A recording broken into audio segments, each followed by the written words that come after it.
Baik, assalamualaikum warahmatullahi wabarakatuh. Selamat pagi anak-anak. Hari ini ada yang berbeda. Kita akan belajar melalui video pembelajaran. Yang kita bahas hari ini adalah tentang sistem PJMFI, di mana sistem konvensional yang dulu memakai karburator sekarang sudah berubah menjadi sistem PJMFI dengan menggunakan throttle body. Lalu apakah perbedaan dari sistem konvensional yang kemarin kita pakai menjadi sistem PJMFI? Manakah yang lebih bagus antara sistem konvensional dengan sistem PJMFI? Lalu yang terakhir, bagaimana caranya kita merawat sistem PJMFI pada motor kita? Semuanya akan kita bahas. Tonton videonya sampai habis, jangan kemana-mana, tetap semangat.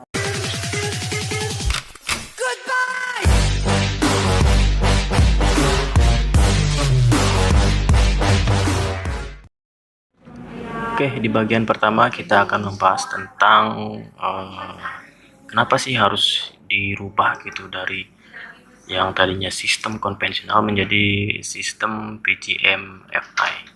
Jadi perlu kita ketahui kalau misalkan sistem PJM-FI ini adalah teknologi yang sampai saat ini untuk motor bakar itu teknologi yang paling efisien dan sangat ramah lingkungan, yang bertujuan memang untuk mengurangi penggunaan bahan bakar yang semakin kesini semakin menipis gitu ya. Jadi yang melatar belakangi dibuatnya sistem PJM-FI ini yaitu yang pertama, kita tahu ya kalau semakin kesini bumi kita semakin panas gitu kan, karena ada perubahan lingkungan, cuaca, segala macam yang memang salah satunya disebabkan oleh CO2 atau emisi gas buang dari kendaraan-kendaraan kita juga gitu kan, kendaraan-kendaraan yang memakan bahan bakar yang cukup boros gitu ya.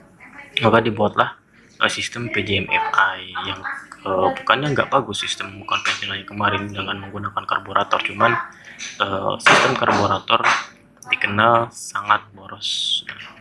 Kenapa kok bisa gitu ya PJM-FI menjadi lebih efisien dan irit?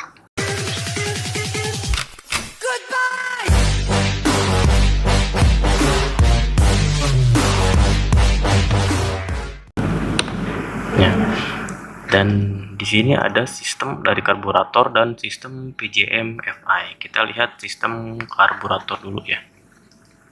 Di sini hanya ada sensor kecepatan CDI ya, untuk pengapian, dan juga ke coil lalu ke busi.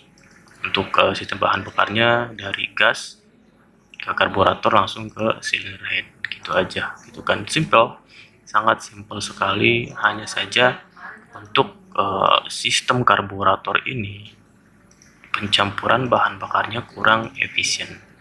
Nah, sehingga dibuatlah sistem PJM-FI. Terlihat sangat rumit karena banyak sekali sensor-sensor, dari sensor TP, terus IAT, sensor engine, terus sensor O2, segala macam, itu banyak sekali. Tapi dengan adanya sistem PJM-FI ini sebenarnya membuat emisi gas buang lebih terkontrol gitu ya, tidak seperti sistem karburator. Karena untuk sistem PJM-FI ini dari mulai udara masuk sampai bahan bakar yang masuk, terus sampai keluar, sampai O2-nya itu dihitung, itu disensor, ada berapa yang masuk, berapa yang keluar. Kalau misalkan ada kesalahan, dia akan memberi sinyal pada kita. Nah, faktanya ini kita bisa lihat ya, ini adalah campuran bahan bakar atau ya campuran bahan bakar dengan udara. Yang biru ini udara, yang kuning ini bahan bakarnya. Terlihat kalau campurannya itu tidak homogen, kalau bahasa ininya ya, tidak homogen atau tidak tercampur dengan sempurna. Proses pengkabutannya berbeda dengan sistem PJM-FI yang sangat tercampur dengan sangat bagus gitu ya campurannya. Jadi dengan campurannya sangat bagus ini akan membuat penggunaan bahan bakar lebih efisien gitu ya. Nah, dan juga bahan bakar akan menjadi lebih irit gitu. Nah, ini adalah sensor-sensor yang ada di motor yang menggunakan sistem PJM-FI. Yang pertama sensor TP atau throttle position, ada injektor, ada sensor O2, ada juga sensor EOT atau engine oil temperature. Jadi si olinya juga, temperatur oli juga disensor ya gitu, supaya kita mengetahui ini motor overheat apa enggak. Terus ada sensor CKP, sensor position, ada electronic control module, terus dan masih banyak lagi gitu ya.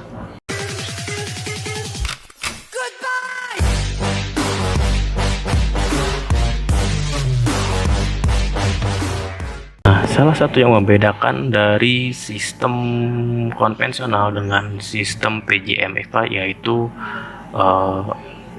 pompa bahan bakar atau sering disebut full pump. Kalau misalkan motor-motor konvensional itu mereka mengandalkan hisapan dari ruang bakar atau dari silinder head, sehingga bensin yang ada di tangki bisa masuk ke karburator, bisa masuk ke silinder head. Berbeda dengan sistem PJM-FI, ada full pump yang fungsinya adalah memompa, mengalirkan bahan bakar dari tangki ke injektor gitu. Dan tekanannya itu bisa sampai 294 kPa atau 43 PSI.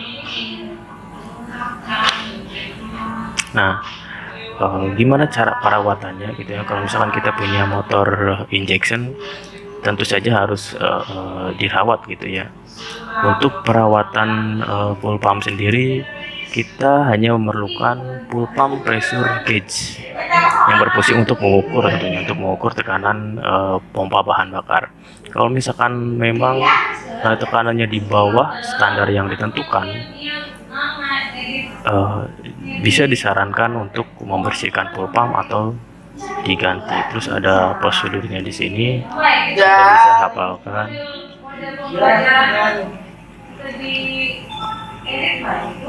Oke. Lalu ada ini yang sangat mencolok juga. Kalau misalkan di motor konvensional, kita sering sebut karburator gitu ya. Kalau misalkan di motor injection itu disebut throttle body, di mana di throttle body itu memiliki ada sekitar 3 sensor yang menempel di throttle body, yaitu IAT atau intake air temperature, MAP manifold absolute pressure, dan throttle position. Nah, lanjut, ini adalah cara untuk menyetel, kalau misalkan kita setel angin ya, atau setel langsam macam itu.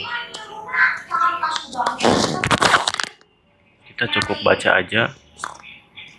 Terus ini ada kode-kode kerusakan sistem PJM-FI. Ada 1 kedipan MAP, 7 kedipan EOT gitu. Jadi kedipan-kedipan ini akan memberi sinyal pada motor-motor PJM-FI jika memang sensornya itu mengalami kerusakan.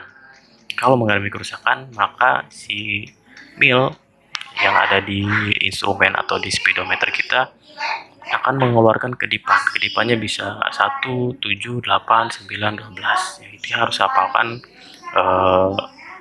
kode-kode kegagalan yang ada di sistem PJM-FI. Gimana cara bacanya? Nah, jadi ada 2 jenis kedipan. Yang pertama adalah kedipan panjang, dan yang kedua adalah kedipan pendek gitu. Jadi kedipan panjang ini kita hitung 10. Jadi 10 itu bukan 10 kali kedip ya, tapi kalau misalkan kedipan itu kedipan panjang, kita hitung 10, dan kedipan pendek kita hitung 1. Oke. Contoh, untuk yang pertama, kita bisa, kalau misalkan pertama menyalakan motor kan, untuk sistem PJM-FI langsung keluar lampu berkedip panjang, terus mati. Terus kalau misalkan emang sensornya ada kerusakan, dia langsung ada kedipan. Ini ada 1, 2, 3, 4, 5, 6, 7. Ada 7 kedipan. Ya. 7 kedipan apa sih? Kita lihat lagi. 7 kedipan itu adalah engine oil temperatur gitu ya. Terus kalau misalkan ada lagi nih, beda lagi kodenya. Ada 1 kedipan panjang dan 2 kedipan pendek. Yang kita tadi bahas, kalau 1 kedipan panjang itu kita ingin 10. Jadi 10, 11, 12. Itu 12 kedipan. Kalau 12 kedipan berarti itu ada sensor injektor yang rusak. Nah, ini ada contoh soal. Kita bisa hitung aja. 1, 2, 3, 4, 5, 6, 7 ya ini. 7. Tadi kan sudah ya bahas. 7 kedipan itu adalah EOT atau ECT. EOT ialah engine oil temperature, kalau ECT engine coolant temperature. Jadi kalau misalkan motor-motornya yang menggunakan coolant, dia di sensornya di bagian coolantnya. Kalau misalkan tidak ada coolant atau pendingin, cairan pendingin, dia disensor di bagian olinya. Jadi disebutnya engine oil temperature. Oke, terus kalau misalkan memang ada hal-hal yang belum dipahami, boleh ditanyakan lagi. Dan ini adalah akhir pertemuan kita ya. Terima kasih sudah menonton video ini. Nanti komen, kasih masukan, kasih kritik dan saran supaya videonya bisa lebih bagus lagi. Baik, segitu saja. Terima kasih. Assalamualaikum warahmatullahi wabarakatuh.